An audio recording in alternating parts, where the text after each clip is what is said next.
Hi everybody.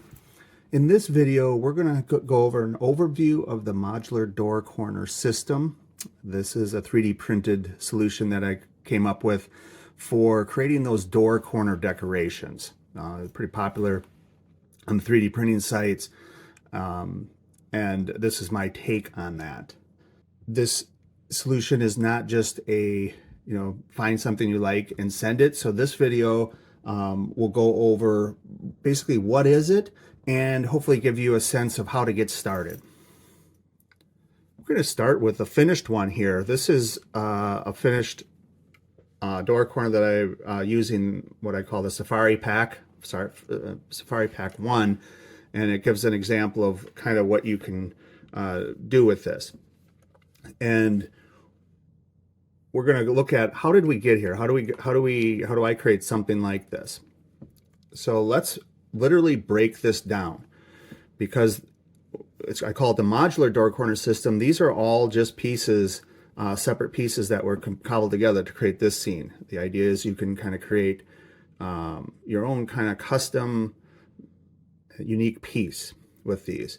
So we have, first that stands out as these stand-ins. This is kind of the main stars of the show. It kind of creates a theme, and this is obviously what we call the Safari theme. And these stand-ins just come out of these rails, and this can all be broken down.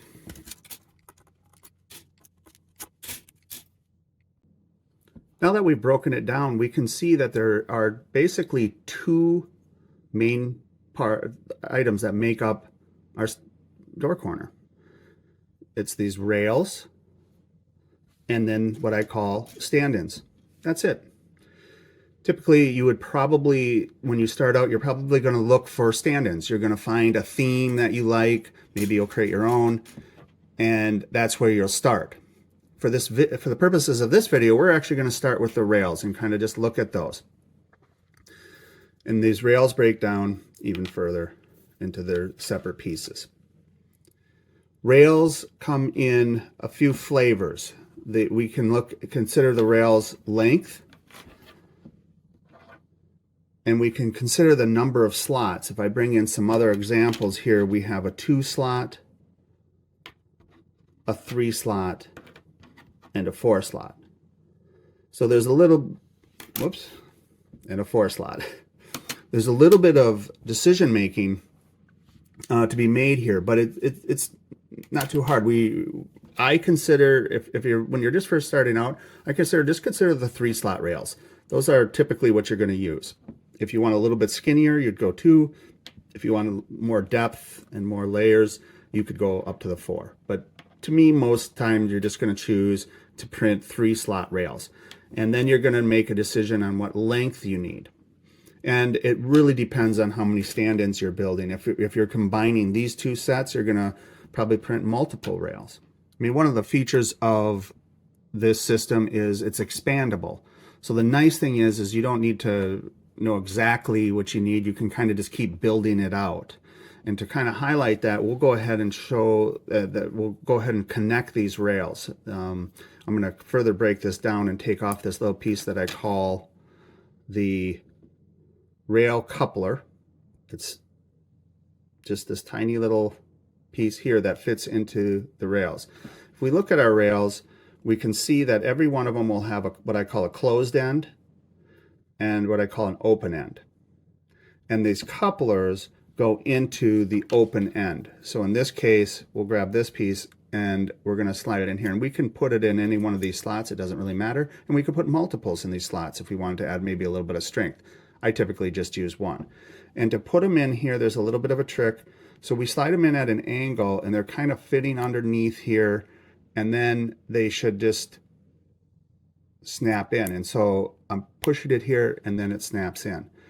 Let's go back here. Sometimes, especially the first time, it can be real stiff. It's a tight fit. So a trick that I do is I kind of get it seated at that point, and then I'll use the top of the table here and just push down, and I'll hear that little snap. Now I have my coupler on this. And if we wanted a really long rail, let's say we're going to build a pretty long door corner here with a lot of stuff, we can take another rail, take the close end, and find this middle slot here, because that's where we put it, and we just simply do this. And now we have extended our rail. So we can see how we can take smaller rails and build long ones. Likewise, we can take this off and we can do a 90-degree angle, taking the same end, the closed end here, but in this case we're going underneath, we're going from the bottom, and we just simply do that. And now we have a corner. For our version here, we're just using a real small one because we don't really have anything right now that goes on the side. So we're okay just doing a small one. And now we'll take a look at our stand-ins. We'll grab the giraffe here. If we notice, all of our stand-ins have what I call an anchor. And it's designed to sit in our rails. And it has this unique, I don't know, it's not unique, but this hooking pattern. The reason we do that is, and the reason the anchors are built the way they are is, one, yeah, we can set our pieces up here, and then we can kind of slide them in to kind of lock them in. They kind of stay in well.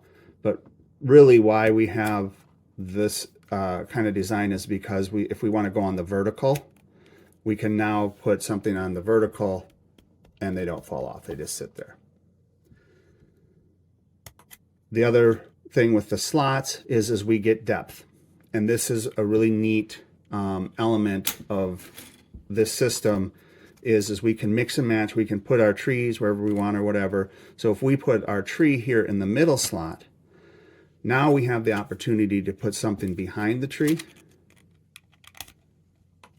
And maybe we put something in front of the tree. And we've created our own little scene here, and we can say, oh, the monkey's over, we want to get the monkey over here a little bit, and that looks a little better. And that's kind of it. I want to kind of just cover kind of the whys of this system and why I did it. One thing, I have a nature to over-engineer, but my hope is one, to enable A1 Mini owners, if you only have an A1 Mini, to be able to create door corners, and you could create giant door corners with this, because every piece is small, and you can then bring together. Most door corners take up a lot of the build plate. This one, anybody can print this. The other thing is colors. If we look at our things here, we have, I don't know, maybe a dozen different colors when we look at the ones in the back here too.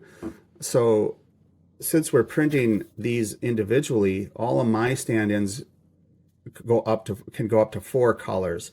And we can see now how we can build a very colorful door corner with just 4 color switches because we're printing these individually.